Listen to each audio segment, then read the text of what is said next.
आप गंगा जमुनी तहजीब की बात करते हैं, सर दारा शिकोह औरंगजेब का बड़ा भाई था, उसने उपनिषदों का अध्ययन किया, संस्कृत में अनुवाद कराया और नाम रखा सिर्राए अकबर, यानी वर्ड्स ऑफ गॉड। मैंने किसी को दारा शिकोह की जयंती मनाते हुए नहीं देखा। मैं पूछना चाहता हूं, बेगम बीबी ताज, उनके घर पे जाते किसी ने सुना? सर ये बताइए, आलम शेख, इतने बड़े कृष्ण भक्त के कवि, किसी ने सुना उनके घर पे जाते हुए? मलिक मोहम्मद जायसी, जिन्होंने पद्मावत लिखा, उत्तर प्रदेश के रहने वाले, उनके घर पे कोई गया?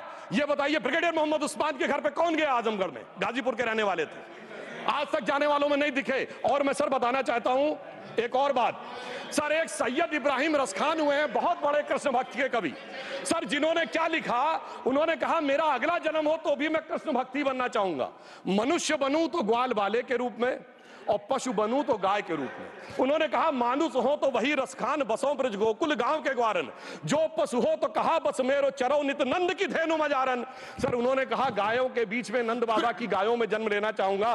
मगर सर आज एक ऐसे नेता आए हैं इस देश में जिनको गायों से बदबू आने लगी है, तो उनके लिए मुझे मेरे मन में भाव आता है सर कि श्री रामचंद्र कह गए सिया से, ऐसा कलयुग आएगा, गोपालक श्री यदुवर कुल में एक ऐसा नेता आएगा जिसे बकरे कटने में खुशबू मिलेगी, गौ माता में बदबू पाएगा। रामचंद्र कह गए सिया से, कैसा कलयुग आएगा।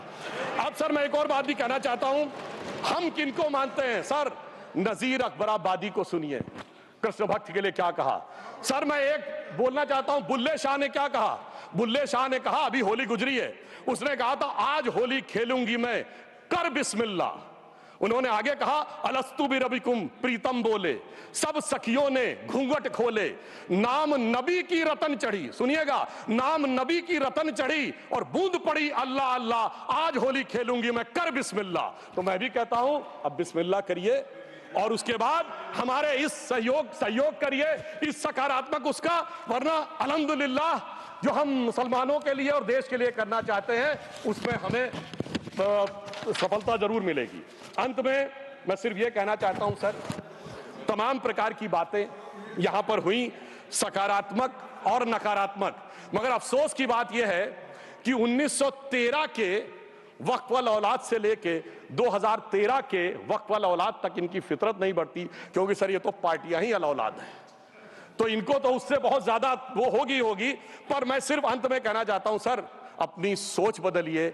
आप जिस कश्ती पे सवार होकर इस दरिया को पार करने की कोशिश कर रहे हैं, पिछले 75 साल में नहीं कर पा रहे हैं, 10-12 साल में बहुत हिचकोले खा रहे हैं, तो कश्ती और रास्ता बदलिए। तो इनके लिए अंत में एक पंक्ति कहते हुए बात समाप्त करना चाहूंगा कि इन्होंने कश्ती भी नहीं बदली, दरिया भी नहीं बदला, पर इन डूबने वालों का जज्बा भी नहीं बदला, पर है शौक सफर ऐसा, एक उम्र हुई हमने, मंजिल भी नहीं पाई, रास्ता भी नहीं बदला।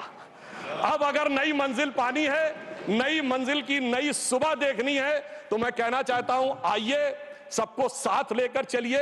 और एक ऐसा वक्त आया है जब मैं जो हमारे किरण रिजिजू जी ने कहा था कि मैंने एक शम्मा जलाई हवाओं के खिलाफ, तो मैं प्रधानमंत्री मोदी जी की तरफ से कहता हूं कि हमें इल्जाम मत दीजिए, बहुत अफसोस होता है, हमें इल्जाम मत दीजिए, बहुत अफसोस होता है।